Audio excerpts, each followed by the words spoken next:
We're excited to announce that our very own podcasting platform, Zencastr, has become a new sponsor to the show. Check out the podcast's discount link in our show notes and stay tuned for why we love using Zen for the podcast. You're listening to the Archaeology Podcast Network.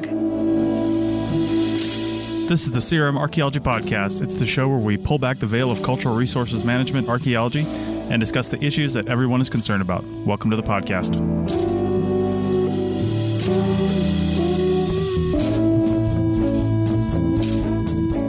Hello and welcome to the CRM Archaeology Podcast, episode 223 for October 6th, 2021. I'm your host, Chris Webster. On today's show, we talk about the looming enrollment cliff in higher education and some solutions for what we can do about it.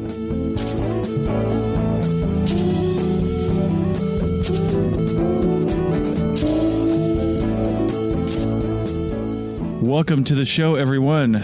Joining me today is just Bill in Denmark this time. Yeah, I'm here. Go off and Nice. Yeah, we were talking before the show, man. Denmark and really that whole area is someplace I've just wanted to visit a lot. And I've been to Finland just for a couple days. It was actually over the summer solstice in 2004 or 5, I think 4. Wow. And that was amazing. It didn't get really dark at all, and it kind of got dark around 11:30. Wow. Basically light again at 2. Yeah. Holy cow. So, but that whole area, yeah. I was going to say, this is a little bit further south than that. So the sun is going down at, 7 or 8 or something like that. Mm-hmm. Plus it's September. Yeah, so, exactly. Yeah.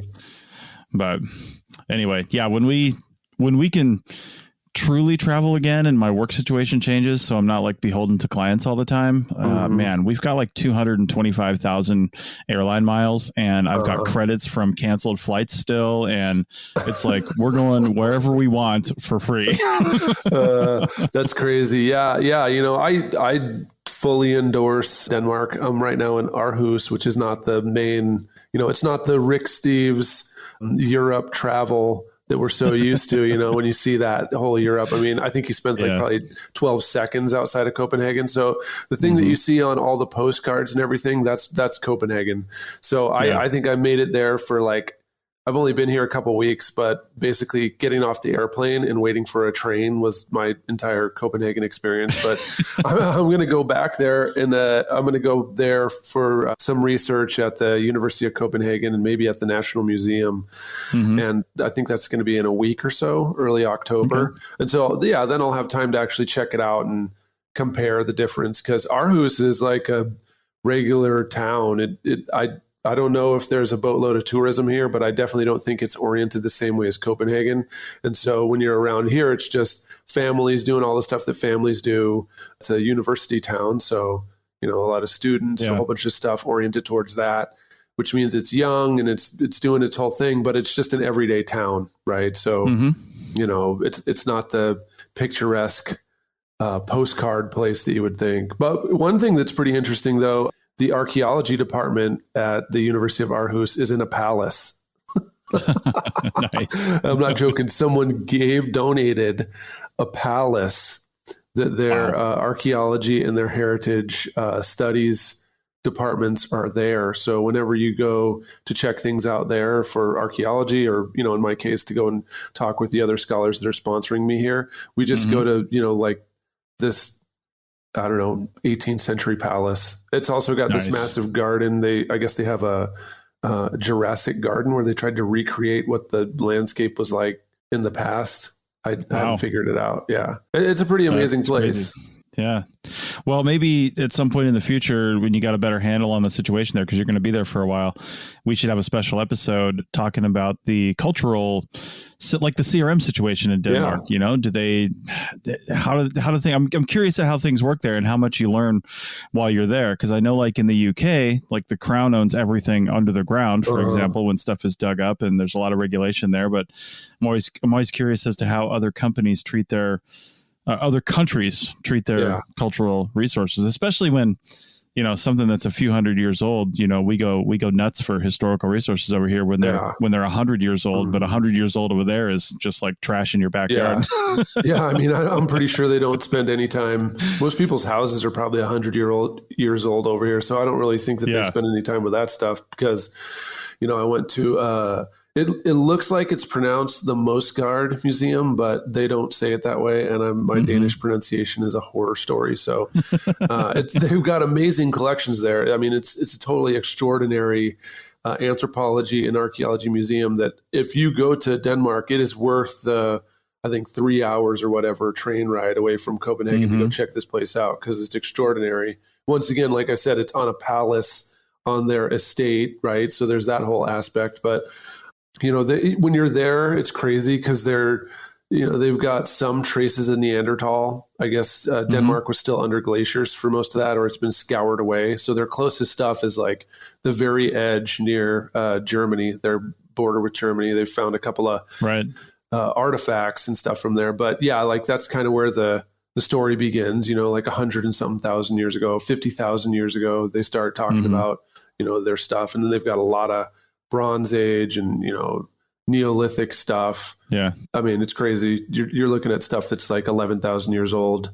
I mean, I don't know how many tons of it they have, but in every display case, those artifacts are coming from multiple sites in Denmark. So it's not the same. And also, they care a lot about their, heritage resources and archaeological sites. So, I was asking someone about CRM, I noticed that they built a lot of freeways, and I was asking them, so, did you all find a lot of sites when they were doing that? And they were saying, yeah, we got past the whole, like, let's survey and look and see if something's there. And now we just go and like find all the sites and dig them all up. And I was shaking my head like, whoa, they don't even like test them or survey for them. They're like, no, if there's anything in the way of this, we just do the archaeology on it. We don't hesitate.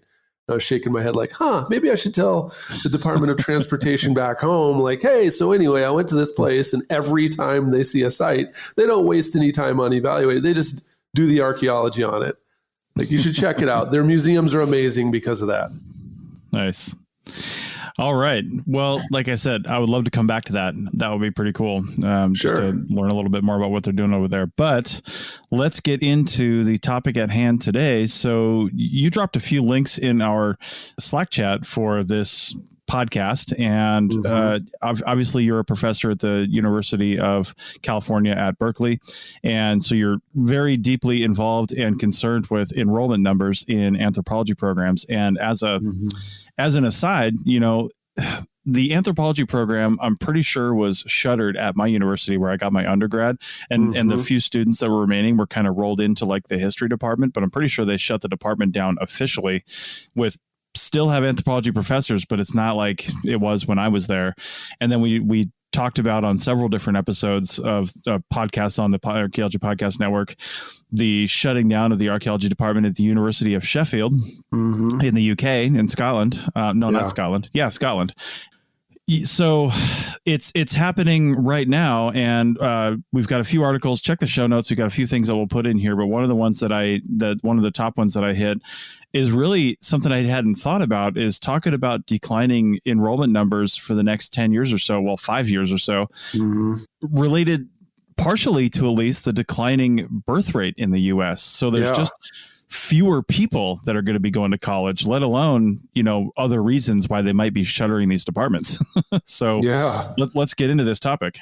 Yeah, sure. I mean, just to kind of set the stage for it, I think by now, after I don't even know what zillionth month of COVID, if you ever hear anyone say something like unprecedented, that's not what they mean. What they mean is something that's normal that I have not seen before, that now is just like commonplace, right? So things like pandemics, things like attempted coups on the United States government, like things like people just denying that they have a disease as they die from the disease. Those things are now just normal. And so moving into this whole universe of these normals that we haven't seen before, it's been a long time since the United States birth rate was declining like it is now, and especially with the pandemic, right? So I'm not really a demographer, but looking at the articles that I've read about this, they're saying that our birth rate is down like around the place where it was around the Great Depression.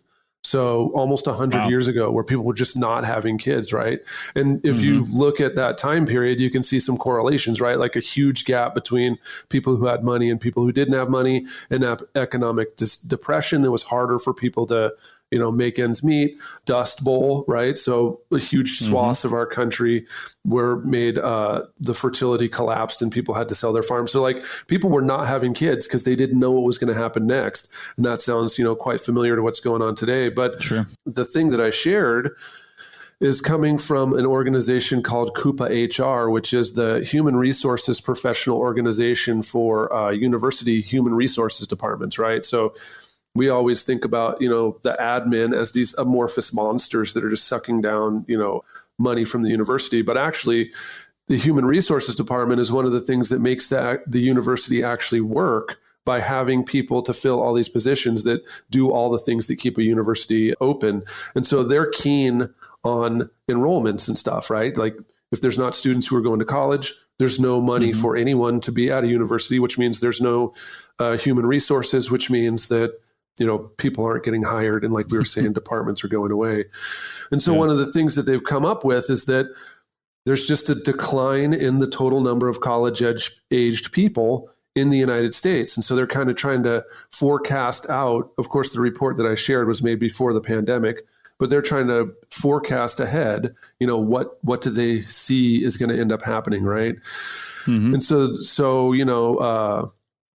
one of the things that I believe that they've come to, and I'll have to look back at the report, but one of the conclusions that I believe they came to is that places like the University of California are going to be doing all right because they're in large states with a lot of people, and there's a lot of students who are going to want to go there.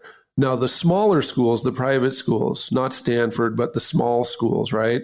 They're the ones who are going to suffer greatly because it's difficult for them to justify people paying that much money to go to those universities. And then the private ones, it's all up to their endowments, right? So they need enrollments, they need their endowments to do okay.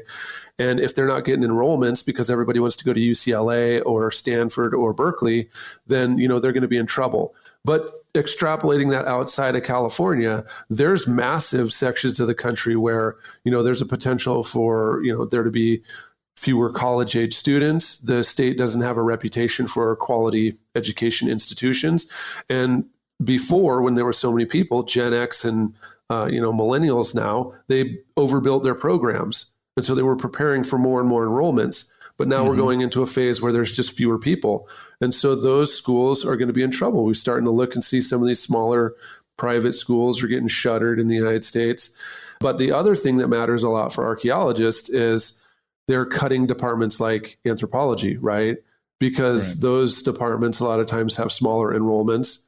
And I also shared another file that comes from the American Anthropological Association that talks about up until, I think the survey data ends around like 2010 or 2011, but they were showing that anthropology departments were showing decreases in the number of undergraduates across the United States. And I can't remember how that report concluded. I mainly looked at the demographic information, but all of these signs will be sending something to, folks who run CRM companies, because of course in the United States, young graduate archaeology students are the kind of bread and butter. Like they're the ones who are the future of cultural resources. And so right now we're seeing, a lot of jobs are open in CRM, but we might actually end up in a situation where there's more demand for cultural resources than there are young people to actually fill those jobs. It sounds like a pretty tough situation. And going back to California, talking about the difference between the private schools and the state schools too, the private schools are going to have even more of a challenge going forward because, well, in California and a lot of states, if you're a resident of that state, you usually get a break on your tuition going to a state school versus a private school, if I'm not mistaken, like versus somebody coming in from out of state to go there. You typically will get a break on it. So that's going to be more of an advantage for the state schools as affording this education and justifying it gets more and more difficult. Well, it's a blessing and a curse though, right? Because, if you are a state school and you're getting state funding and, the state's solvent, which we still don't even know which states are going to be bankrupt in a little while. Yeah, right. If you're running a program, you want students from that state, but you want to be so prestigious that students from out of state will want to come. including ones who, don't necessarily meet the criteria for residency. So they're going to pay that out-of-state rate. Now, I know that like these really selective schools like Cal and, USC and stuff like that, there's going to be way more people who are going to apply than they can accept. And so like even in a time when there's fewer humans, those schools are so prestigious, people are going to apply to them. But I remember going to the University of Arizona and, from what I heard about Arizona State, they were advertising heavily in California because they wanted California students to come and pay out-of-state tuition, which, that was less than a lot of the other schools in California. So they were always trying to recruit people from California, and especially Arizona State, which is like the last time I looked, they said that they had 79,000 students enrolled, and they were trying to get as many people online, and they were trying to turn every single course into an online course. Like everything had to transform so that they could get as much tuition as possible. Because at least when I lived in Arizona, we had an ice cream salesman as the governor who didn't want to put any money into the schools. And so they were all suffering. And I think that guy is still the governor. So those schools, their budgets are getting slashed and destroyed. And ASU's system was just to try and get any human that can fill out a FAFSA to enroll in school. And so, that if you're a university that's relying on these out-of-state students and there's just fewer people no matter where, then yeah, they might stay in state and go to a place, that's going to give them that tuition waiver or that benefit. And, if there's fewer people in that state, then they're actually going to qualify because the bar will be lowered from people that have like a 4.5 GPA down to just people who have like a 3.8 or a normal GPA like I did. Right. Yeah. Wow. Yeah. I mean, it's pretty crazy to think about that whole thing. As individuals, most of the folks who are listening to the podcast, they either went to college or are going to college. And so, it's not very long since they've been applying to these schools and watched them get turned down and watch them be like, ooh, you're a prime candidate. But what I seriously want is someone to come from out of state to take that spot. Well, they might not be as choosy for your kids coming up in the future. And all that selectivity might come back to bite them in the end. Right. All right. Well, let's take a break. I've got some ideas and some questions about, the trend these days of people to just not go to college and how anthropology and archaeology could pivot and accommodate that if it's even possible. So let's talk about that on the other side of the break. Back in a minute. Chris Webster here for the Archaeology Podcast Network. We strive for high quality interviews and content so you can find information on any topic in archaeology from around the world. One way we do that is by recording interviews with our hosts and guests located in many parts of the world all at once. We do that through the use of Zencastr. That's Zencastr. Zencastr allows us to record high quality audio with no stress on the guest. Just send them a link to click on and that's it. Zencastr does the rest. They even do automatic transcriptions. Check out the link in the show notes for 30% off your first 3 months or go to zencastr.com and use the code CRMARC. Looking to expand your knowledge of X-rays and imaging in the archaeology field? Then check out An Introduction to Paleoradiography, a short online course offering professional training for archaeologists and affiliated disciplines. Created by archaeologist, radiographer, and lecturer James Elliott, the content of this course is based upon his research and teaching experience in higher education. It is approved by the Chartered Institute for Archaeologists as 4 hours of training. That's in the UK, for those of you that don't know. So don't miss out on this exciting opportunity for professional and personal development. For more information on pricing and course structure, visit paleoimaging.com. That's PALEO imaging.com. And look for the link in the show notes to this episode. Welcome back to episode 223 of the CRM Archaeology Podcast. And we are talking about higher education and the enrollment problem that is existing and getting worse and going to be worse in the future for various reasons. But let's talk about that. Let's embrace it, right? Like if there's almost nothing that we can do about it, there has been a growing trend, I would say in the last 10 years, probably more, but really in the last 5 to 10 years, especially in probably the tech sector where people are saying, don't go to college. I've got a friend who has built an entire career out of writing books and telling people about not going to college. Like you don't need it in order to make a living. Now, in some cases, that might be true. If you want to be an app developer or you want to get anywhere in the tech space, like it's almost better if you don't have a degree because they're almost like Palo Alto and Silicon Valley is almost shunning degrees at this point because why waste 4 years going to college when you probably spent your formative years in childhood playing video games and learning how to code?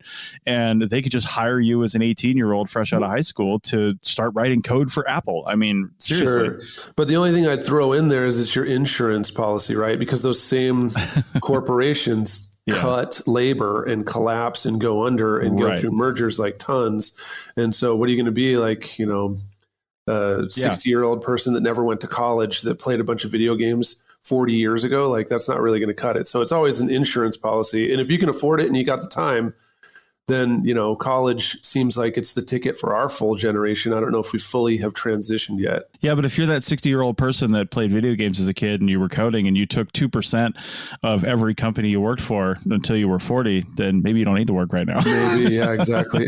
Or the meaning of work is different when you're 60 anyhow, I think. Yeah. Exactly. So let's talk about alternatives for this is a CRM archaeology podcast. Mm-hmm. Let's talk about alternatives for professional archaeology. I would say mostly in the United States because that's where most of our audience is. So do you think that there is an avenue? It probably doesn't exist yet. Now there are some, like I went through a 1-year graduate program, but there's no like short undergrad programs. An undergraduate degree is still required in most cases. Now, in a lot of cases, they'll hire you with experience. California does that all the time. They'll hire you with experience, even if, you know, you've been doing CRM for 30 years and you never got a degree. There's a lot of people like that, right? So I think as those people are transitioning out of the field, that's becoming less of a thing, especially as more engineering firms start buying up the smaller firms. They are still requiring a bachelor's degree in anthropology, archaeology related field. So let's talk about when that becomes less of a requirement because fewer people actually hold those degrees. I'm trying to think, is it possible for someone to gain the necessary skills and abilities needed to become a field archaeologist at the entry level without going to college? The programs probably don't exist yet, but what would they look like? Yeah, I mean, hypothetically, yes. Those of you who have done CRM know that you could easily learn how to do CRM if a company just hired you and then you spent 4 years doing it full time. Like everybody knows that that's a possibility.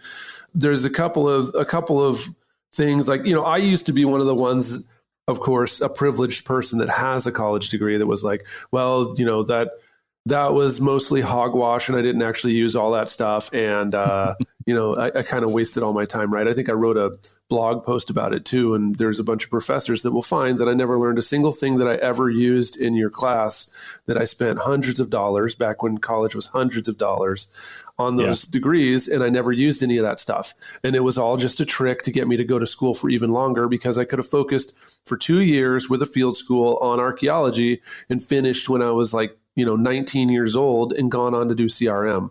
But that's not really a thing. And you know, I think that, so yes, in a perfect world, we could have people know how to do cultural resources without going to college. The only problem is the people who hire those folks are looking for someone who has a college degree.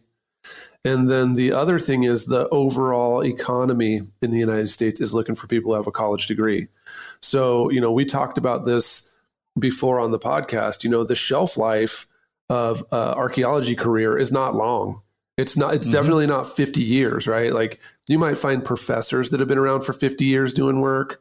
You might find them that have been doing for 30, or principal investigators at CRM companies that have been doing it for 30 years. But most of us last like 10, maximum 20 years before we move on and do another career, right? And so if you don't have that degree, what are you going to switch to? Like, look at the jobs in our society that hire people. Like, you will have to become an entrepreneur if you want to make it with no degree after 20 years of doing cultural resources. So, you know, like I said, like that's the kind of insurance policy because our economy is biased towards people who have college degrees.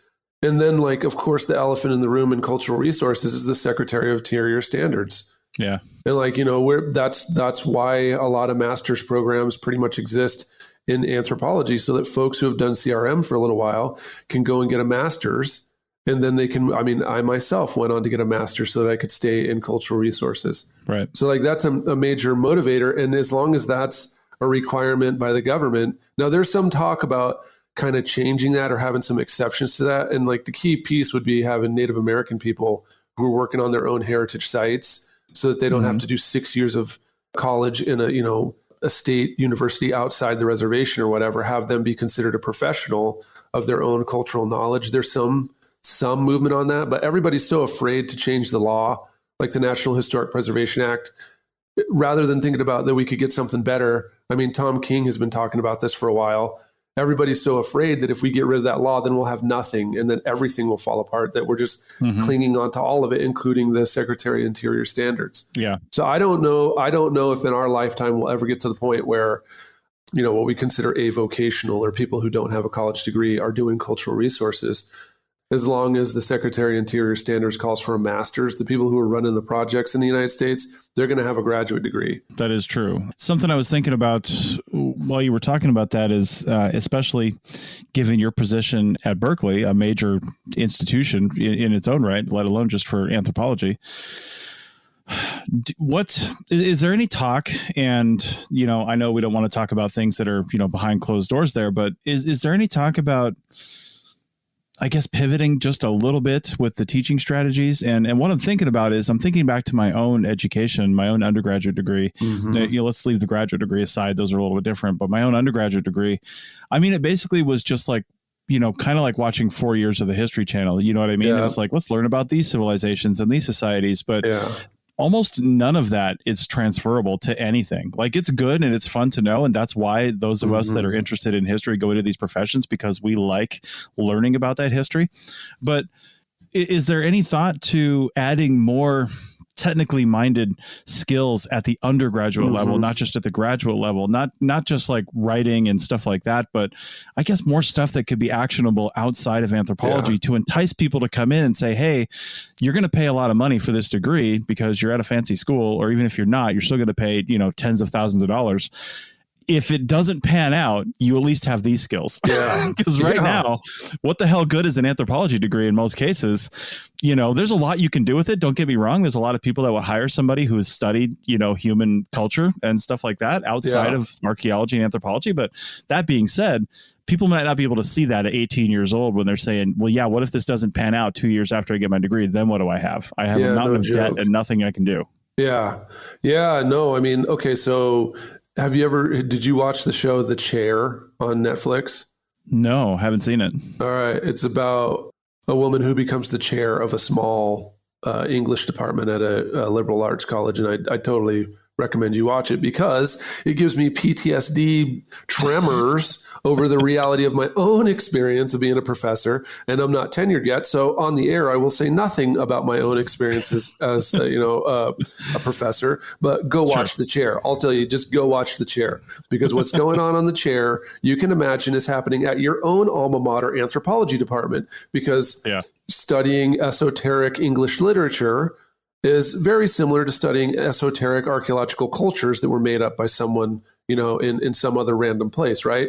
And so if you watch that show and you pay attention to what's going on, that is the actual, it's a simulate. Take away the, what's going on with the lead character. I don't want to spill all the beans, right? But take away the whole sexual tension thing, take away the whole what's going on in people's private households, what's going on at the actual workplace. It's doing a pretty good job of, giving you a glimpse as to what's happening. And so in a nutshell, you've got an entire generation of tenured professors that have been there anywhere from, the last 6 years to the last 60 years as professors at these different departments, who have built their entire career on writing a bunch of books and giving a bunch of lectures and digging a bunch of archaeological sites and becoming the expert in one corner of the universe, right? And they're well received and acknowledged by all the other peers and everything, right? That never did a single minute of cultural resources. Yeah. And the only time they've ever talked to anyone who's done cultural resources for, I would say, at least 50% of the archaeology professors in the United States is when they were at a conference and one of their unfortunate, in quotation marks, colleagues had to work in, private industry, right? And so that's the reality that many people are facing, right? Like, you're going to these universities, the people who are teaching you have never done CRM. I'd like to say it's changing, but I'm also watching the people who are applying to professor positions at my school and at other places. And I don't see a lot of CRMers applying to become professors. I don't see a lot of people who have done cultural resources applying to go on for a PhD. So, I don't see where there's a pipeline in the next 20 years or whatever of people who know about cultural resources who are going to come and take these, occasional tenure track positions. Right. So I end up being one of the only people who's ever, had to hustle for cash doing archaeology that's a professor at my my institution. There's not very many people in my department that have ever done CRM. And if they did, it was like a summer or two while they were PhD students to just, tide them over till they wrote their dissertation. So most of the people who are teaching and running anthropology departments, they like the only experience they have with CRM is from anecdote or from occasional projects where they partnered with, the local county or whatever to do a small project. Right. So I don't see where we're going to have people who know what young people need to learn in order to have transferable skills. Now, I spend a lot of time, we live in Silicon Valley, right? So I spend a lot of time trying to get those basic skills. Technical writing is applicable in every single field. Right. Trying to get students to now, it's crazy. Before the pandemic, they had to collaborate and do group projects, which they totally hated. And then they had to do it mostly online. And then the pandemic happened, and I just maintained that same series where people have to work together on these projects and they have to put it all together across the entire semester, which simulates what you actually in fact have to do in CRM, which is you're never the number one person doing everything. You have to work with other people and you have to work together to get the project done by the time that it's due. Well, students always complain that they don't just get to go home and type a generic term paper into a machine. They have to actually work together. But that's what you got to do in the workplace. So I try to do as much of that kind of stuff in my classes, but my classes are not like the other classes that I've ever seen taken at a university.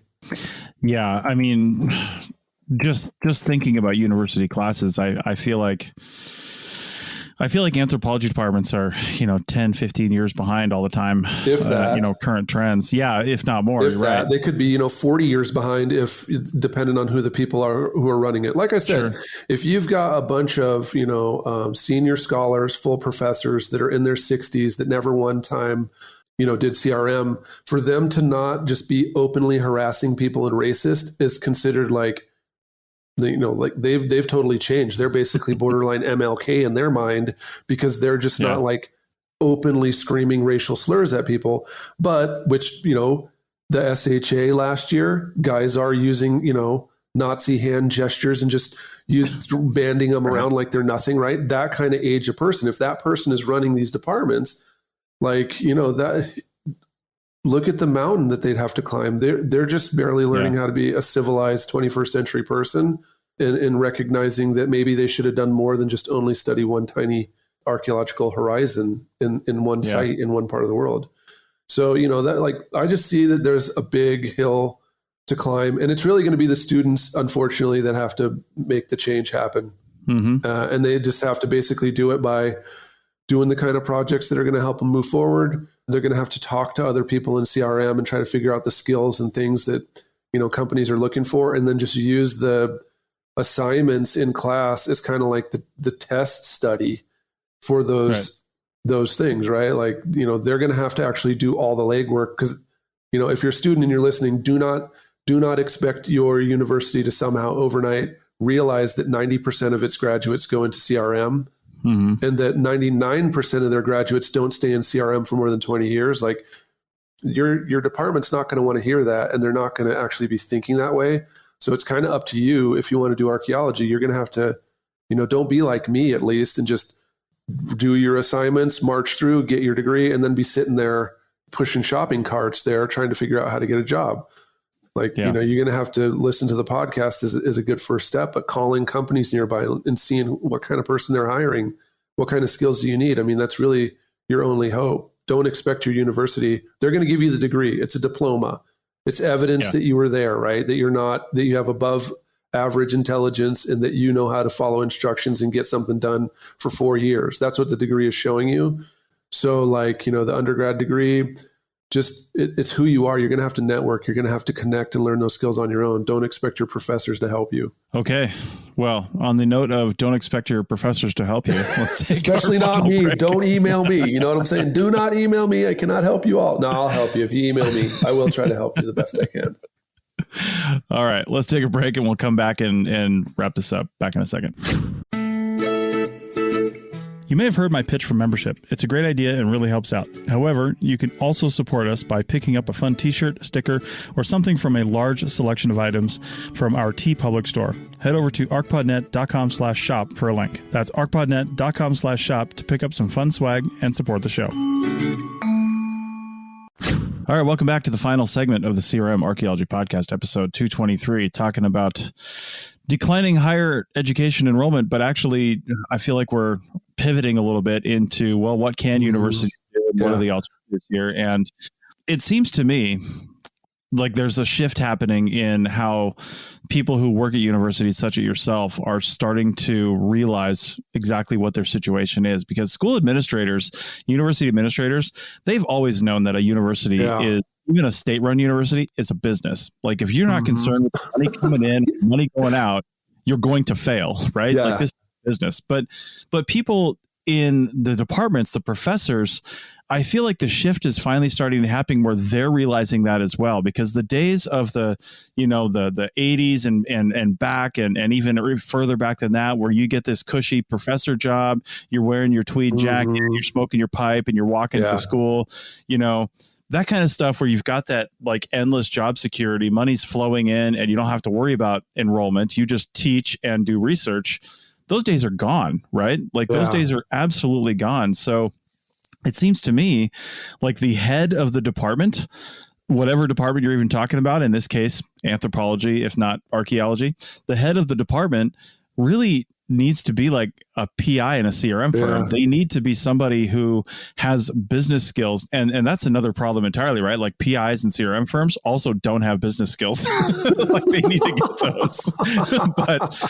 but to run a proper department, you need to think of it like an engineering firm runs a department, right? Like they have people who are doing business development. They have people doing all that stuff. And really universities kind of need to do the same thing to stay alive. Yeah. Well, I mean, like you would assume that that's the thing. And, so far we've spent half an hour, 40 minutes bagging on the situation. But I want to tell folks that there is total promise in this future of fewer universities. And the other, there's a couple glimmers that I'm seeing. First of all, I am seeing, it's kind of sad, but I'm seeing how students don't want to go to college and they're kind of pushing the issue. So they're not just following the line that they must get a college education and move on.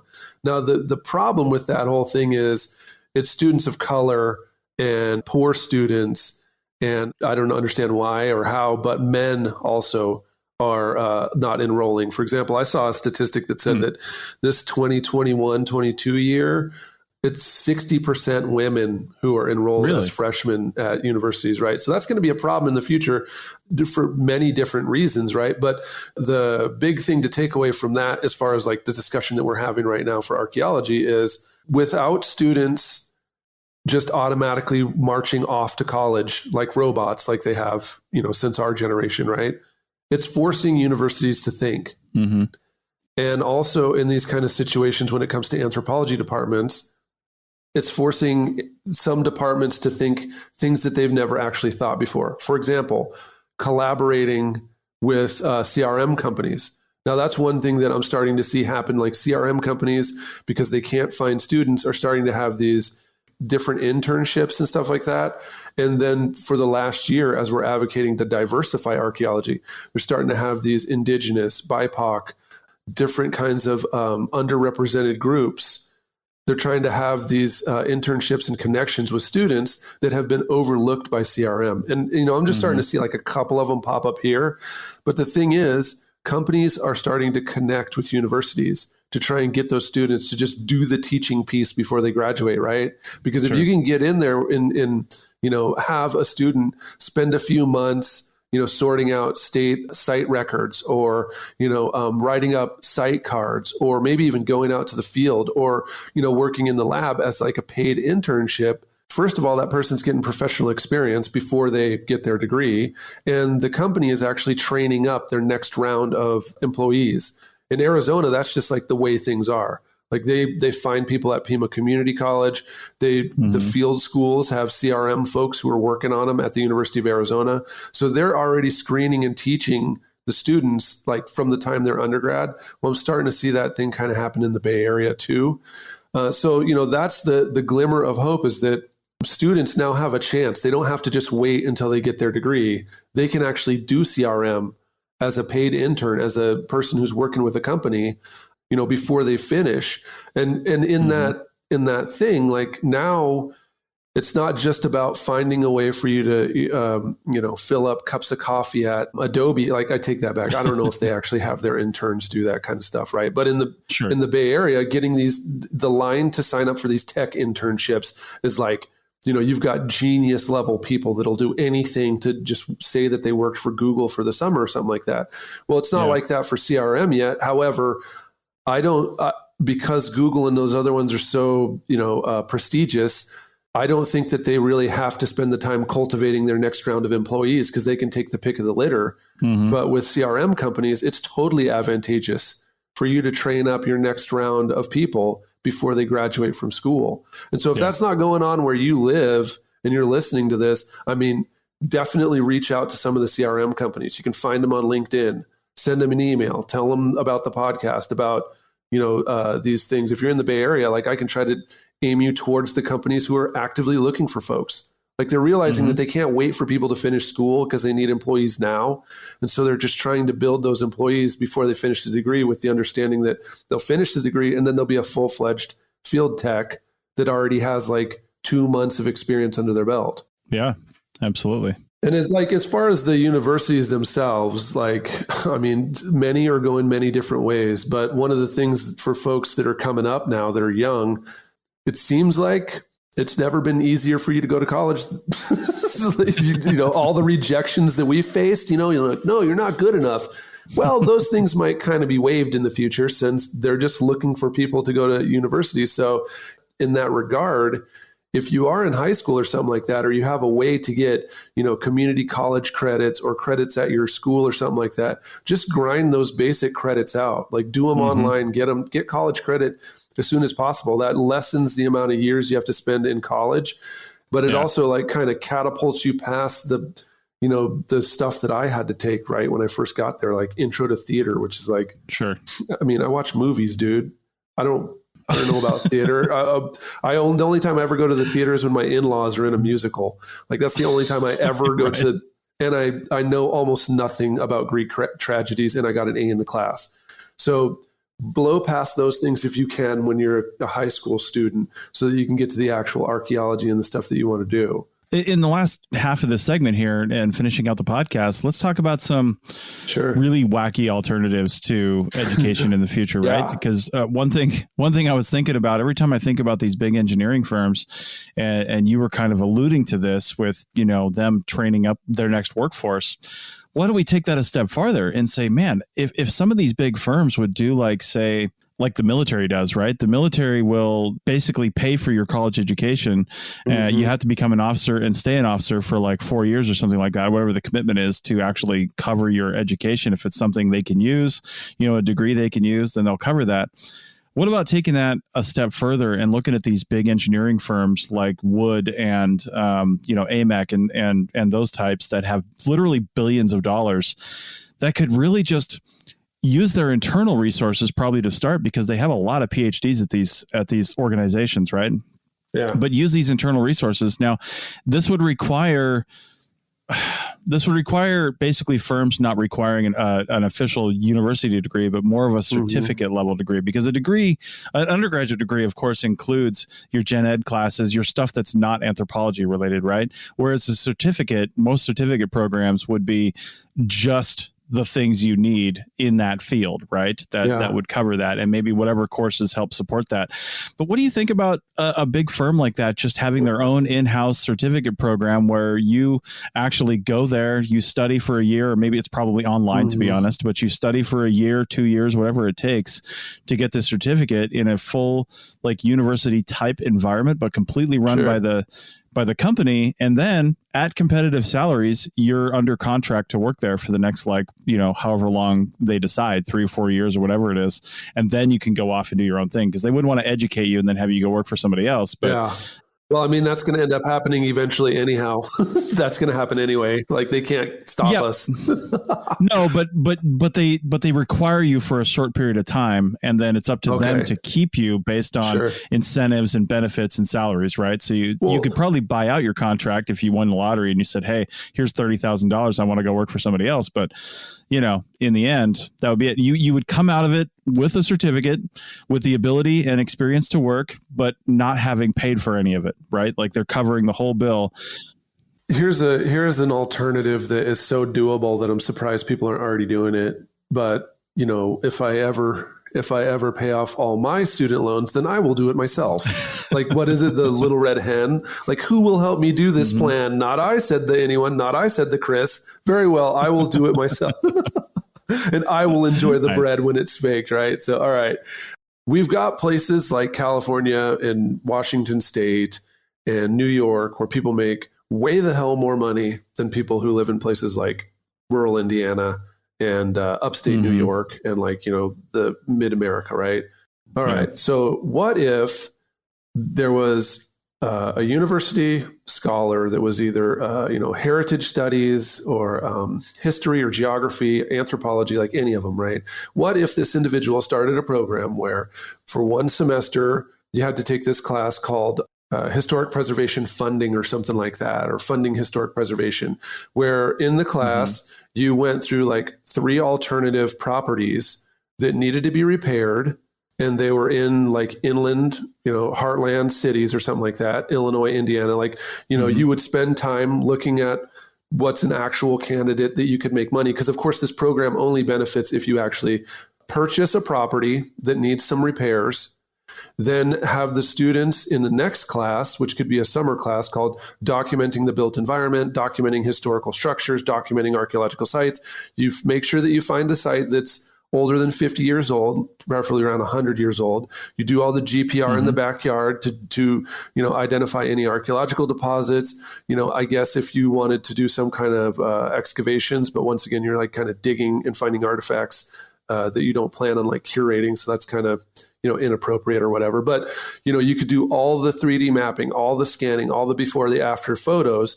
And then students who, if the building doesn't need like too much repair, like if you're talking about fixing on fences or, painting or doing some other stuff, students can work on that thing, or they can actually watch the process of the architect designing the remodel on the house, and then, working and budgeting and watching the developers fix on the house. And then when the house is fully finished, it can either get like a stamp of historic preservation that's through the student arranged historic preservation program or something like that. And then it can be rented out as an Airbnb, or it can be sold so you can buy the next property, right? So in that class, there would be like a fall or a spring component where you spend all the time looking at historic preservation regulations, trying to figure out if you can get the tax benefits, looking at these 3 different properties, analyzing the, purchase and all the other different stuff, but also just learning about the National Historic Preservation Act and the local historic preservation laws for that location.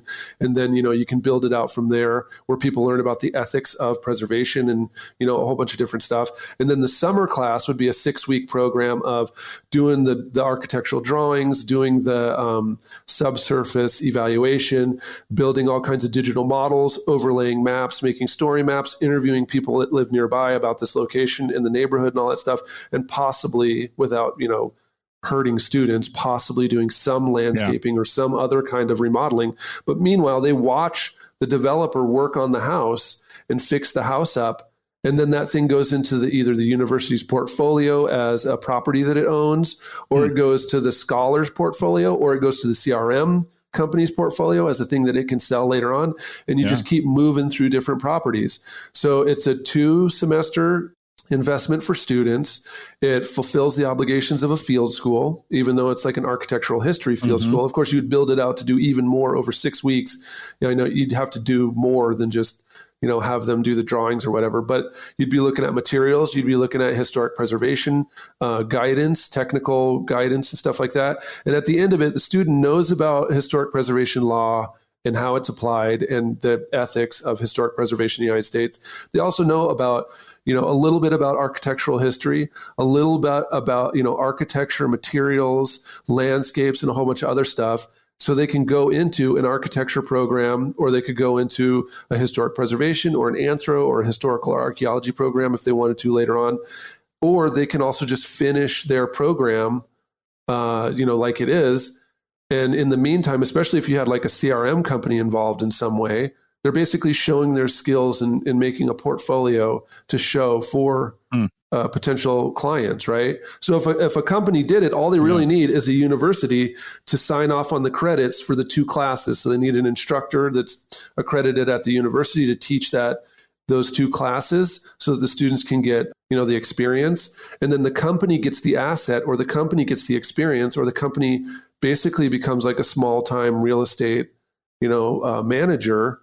And they can also build that out further for their own business. Because like one of the biggest things about CRM companies when people go to sell them is they don't have any assets, because the company doesn't own anything but reports in old contracts that could, easily be assumed by another company. Yeah. So like the true value in a CRM company is its people, its connections, and its experience and its ability to do work. But those things don't have very big value on the market. Well, if you had 32 properties scattered across, different parts of Ohio and Indiana and shit. Yeah.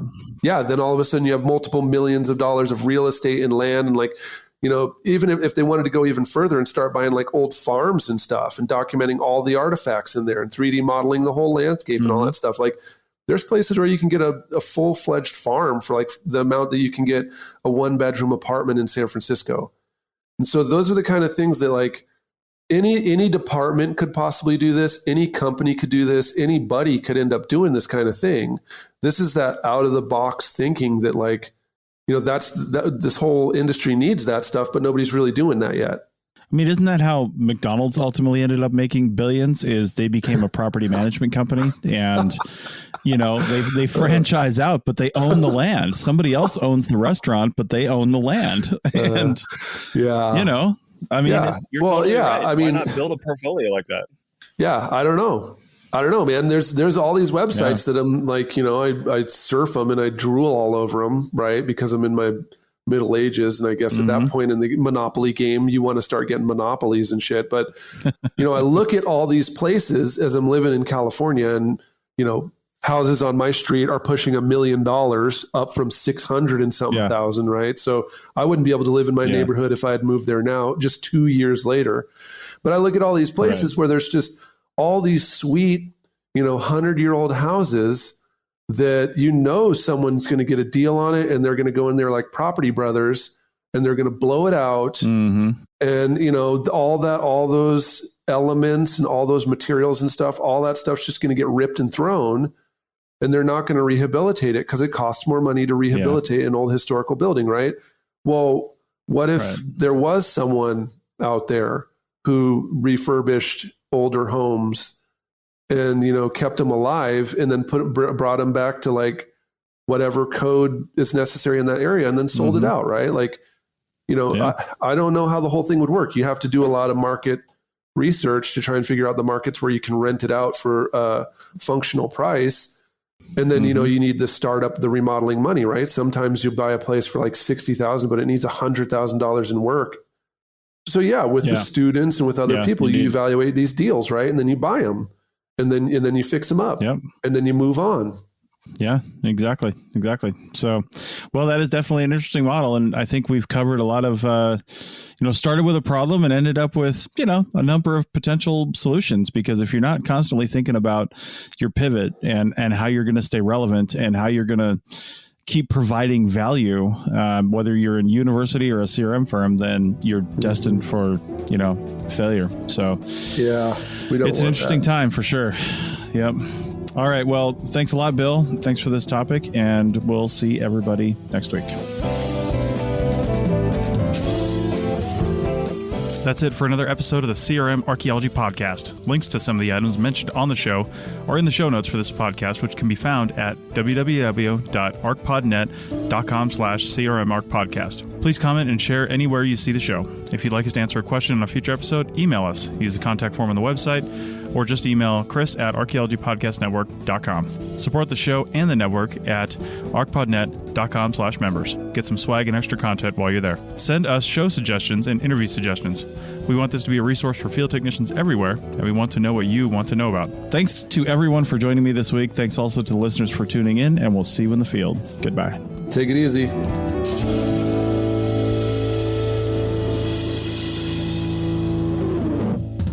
This episode was produced by Chris Webster from his RV traveling the United States, Tristan Boyle in Scotland, DigTech LLC, Cultural Media, and the Archaeology Podcast Network, and was edited by Chris Webster. This has been a presentation of the Archaeology Podcast Network. Visit us on the web for show notes and other podcasts at www.archpodnet.com. Contact us at chris@archaeologypodcastnetwork.com. Thanks again for listening to this episode and for supporting the Archaeology Podcast Network. If you want these shows to keep going, consider becoming a member for just $7.99 US a month. That's cheaper than a venti quad eggnog latte. Go to archpodnet.com/members for more info.